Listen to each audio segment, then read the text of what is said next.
दोस्तों बात करने वाले हैं टेरिटोरियल आर्मी ऑफिसर का जो है फॉर्म कैसे फिल करेंगे। इसका जो है ऑनलाइन आवेदन स्टार्ट हो चुका है। 10 जून 2025 तक आप फॉर्म को अप्लाई कर सकते हैं। स्टेप बाय स्टेप मैं आपको जो एक लाइव फॉर्म फिल करके बताऊंगा ताकि आपको फॉर्म फिल करने में किसी प्रकार की मिस्टेक न हो। अगर आपने ग्रेजुएशन किया हुआ है किसी भी स्ट्रीम से तो आप इस भर्ती के लिए फॉर्म को अप्लाई कर सकते हैं। 19 पदों पे भर्ती निकाली गई है। मेल के लिए 18 और फीमेल के लिए 1 पद बहाली यहाँ पे निकाली गई है। उम्र सीमा 18 से लेकर 42 वर्ष आप है तो फॉर्म को अप्लाई कर सकते हैं।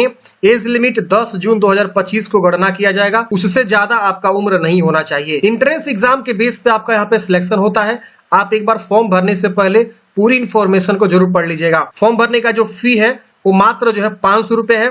सिलेबस भी डिटेल में दे रखा हुआ है, रीजनिंग, एलिमेंट्री मैथमेटिक्स। इसके अलावा आप देखेंगे तो यहाँ पे इंग्लिश से भी क्वेश्चन रहेंगे, जनरल नॉलेज से भी क्वेश्चंस आपको रहने वाले हैं। तो ये आपका जो है सिलेबस के बारे में जानकारी दिया गया है। सिलेक्शन प्रोसेस भी बताया गया है। आप यहाँ पे एक बार अच्छे से फॉर्म भरने से पहले पढ़ लेंगे। आपकी पे स्केल देख सकते हैं। सबसे पहले आप लेफ्टिनेंट बनते हैं, मतलब आपकी ज्वाइनिंग ही लेफ्टिनेंट पद से होती है। फिर आप कैप्टन, फिर मेजर, बाकी लेफ्टिनेंट कर्नल, ब्रिगेडियर तक आपका जो प्रमोशन यहाँ पे होता है। अब चलिए समझते हैं कैसे आपको फॉर्म को भरना है। फॉर्म भरने के लिए आपको गूगल में जाना है, सर्च करना है डीएस हेल्पिंग फॉरएवर। ये वाली वेबसाइट मिलेगी, इसको आपको ओपन करना है। यहाँ पे देखेंगे लाइव अपडेट में territorial army officer new vacancy 2025 का ऑप्शन मिलेगा, या सेंट्रल जॉब में भी आप टेरिटोरियल आर्मी यहाँ पे देख सकते हैं। आपको अगर ज्यादा ओल्ड ये पोस्ट दिख रहा है तो आप यहाँ पे टेरिटोरियल आर्मी भी सर्च करेंगे तो आपको आर्टिकल देखने को मिल जाएगा। आप वहां से जो है क्लिक करके आप जो है पूरी इंफॉर्मेशन को पढ़ सकते हैं। यहाँ पे सारी इंफॉर्मेशन दिया हुआ है, आप पूरी इंफॉर्मेशन को पढ़ेंगे और आप नीचे आएंगे तो यहाँ पे आपको जो है अप्लाई लिंक और फुल नोटिफिकेशन भी देखने को मिलता है। तो अप्लाई लिंक पे क्लिक करेंगे, सीधे आपका अप्लाई वाला पेज ओपन हो जाएगा। यहाँ पे आपको पहले रजिस्टर पे क्लिक करना है। जैसे आप रजिस्टर पे क्लिक करेंगे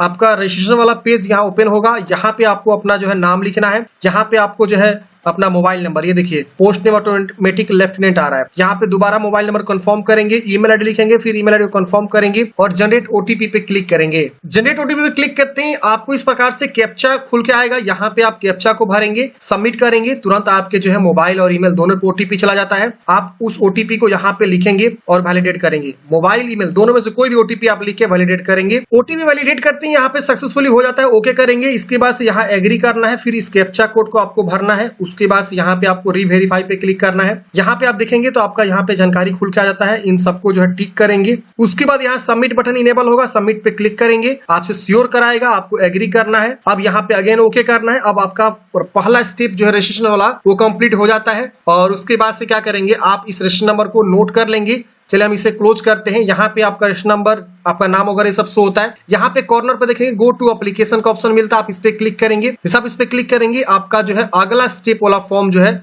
खुलना स्टार्ट हो जाएगा। अब ये देखिए आपका अगला स्टेप खुल रहा है। बहुत ही आसान है फ्रेंड्स फॉर्म भरना। अब बस लास्ट तक देखिए, समझिए कैसे फॉर्म भरे जा रहे हैं, उसी प्रकार से आप भी फॉर्म को आसानी से भर लीजिएगा। अब ये देखिए आपको जो है ये 4 स्टेप्स खुल जाएंगे। इन चारों स्टेप्स को आपको कंप्लीट करना है। हम एक एक करके पहले बताते हैं। पहले एलिजिबिलिटी क्राइटेरिया है, फिर डॉक्यूमेंट कम्युनिकेशन है, फिर क्वालिफिकेशन, फिर आपको डॉक्यूमेंट्स एंड पेमेंट का ऑप्शन मिलेगा। अब अगले स्टेप में यहाँ पे आपको जेंडर बताना है, मेल फीमेल। यहाँ डेट ऑफ बर्थ कैलेंडर से क्या करेंगे, ओपन करेंगे कैलेंडर से, यहाँ डेट ऑफ बर्थ की चॉइस करेंगे, जो भी आपका डेट ऑफ बर्थ है यहाँ से आप चूज करेंगे तो यहाँ पे आपका एज शो कर देगा। फिर यहाँ पे आपको बताना है नेशनलिटी, फिर यहाँ पे आपको बताना है number of attempt already made in PIB या ओई, मतलब आपने इससे पहले टीए में जो है कितने बार आपने अटेम्प्ट दिया हुआ है, 1 बार, 2 बार या 0 बार। पहली बार है तो 0 कर देंगे और इससे पहले 1 बार दे चुके हैं तो 1 बार ऐसे चूज कर लेंगे। अब यहाँ पे आप अपना father's name, mother's name, married है कि अनमैरिड है, रिलीजन बताएंगे, हिंदू मुस्लिम क्या है, नियरेस्ट रेलवे स्टेशन क्या है बताएंगे। इसके बाद यहाँ पे आपको जो है एग्जाम टेस्ट सिटी आपको देना है। तो आपको यहाँ पे जो है 5 प्रीफरेंस देना है। तो आप पहले राज्य चूज करेंगे, उस राज्य में जहां जहां एग्जाम सेंटर बनाए गए हैं वो आपको यहाँ पे देखने को मिलेंगे। तो हम बिहार यहाँ चूज कर लेते हैं और बिहार में हम 3 जो है क्या करते हैं चूज कर लेते हैं। और फिर हम चौथा जो है अपने नियरेस्ट कहीं चूज कर सकते हैं। आप देख लीजिए कहाँ आपको नियरेस्ट लग रहा है, वहां पे आप चूज कर लेंगे।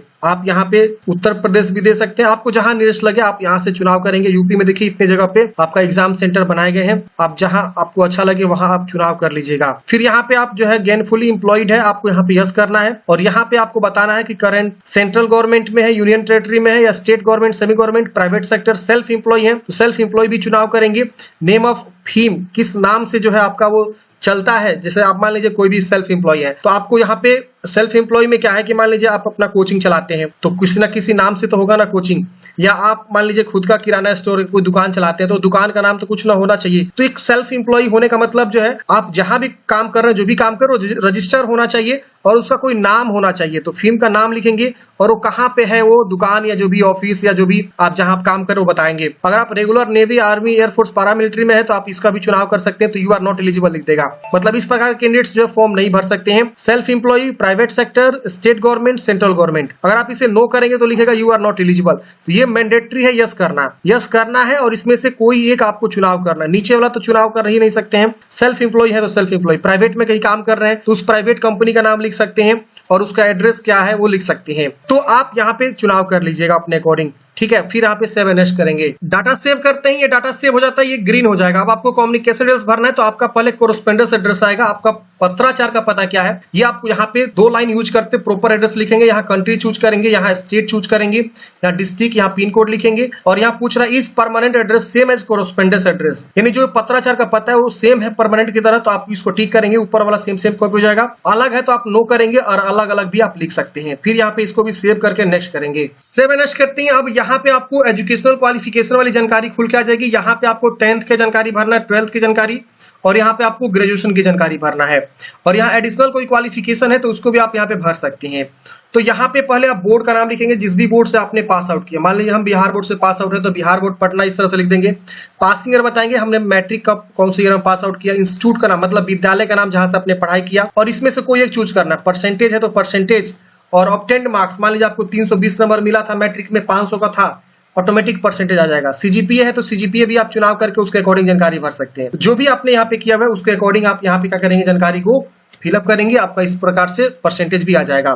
फिर यहाँ पे 12th की जानकारी, उसी तरह से बोर्ड का नाम, पासिंग ईयर, इंस्टीट्यूट का नाम, स्ट्रीम बताना है, आर्ट, साइंस, कॉमर्स, जो भी स्ट्रीम से आपने 12th पास किया है और यहाँ परसेंटेज है कि सीजीपीए है, उसी तरह से टोटल मार्क्स, मैक्सिमम मार्क्स आ जाएगा परसेंटेज। अब यहाँ पे ग्रेजुएशन बताना है तो क्वालिफिकेशन डिग्री आपने क्या किया, bachelor of arts, bachelor of science, bachelor of commerce या बैचलर ऑफ टेक्नोलॉजी, बीटेक जिसको बोलते हैं, या जो भी आपने विषय किया हुआ है क्वालिफिकेशन में आप यहाँ पे लिख देंगे जो भी आपने किया हुआ है। अफिलिएटेड यूनिवर्सिटी, किस यूनिवर्सिटी से अफिलिएटेड था, जैसे कि आपका यूनिवर्सिटी अलग होता है और इंस्टीट्यूट का नाम अलग होता है, यानी कॉलेज जहां से आपने पढ़ाई किया और यूनिवर्सिटी जहां से अफिलिएटेड है। जैसे मान लीजिए बहुत से ऐसे लोग हैं जो मगध यूनिवर्सिटी से किए हैं लेकिन उनका कॉलेज का नाम कुछ और है, या जेपी यूनिवर्सिटी से किए हैं तो यहाँ पे जेपी यूनिवर्सिटी रहेगा। इंस्टीट्यूट का नाम जहां से आपने पढ़ाई की, जैसे बीपीएस कॉलेज या और भी बहुत सारा इंस्टीट्यूट है या कॉलेज है, वो उसका नाम यहाँ लिखेंगे। तो यहाँ पे आपको वही लिखना है। फिर यहाँ पे स्ट्रीम या ब्रांच, कौन सी स्ट्रीम से आपने पढ़ाई किया। अगर मान लीजिए कोई क्वालिफिकेशन में यहाँ लिखता है बीसीए तो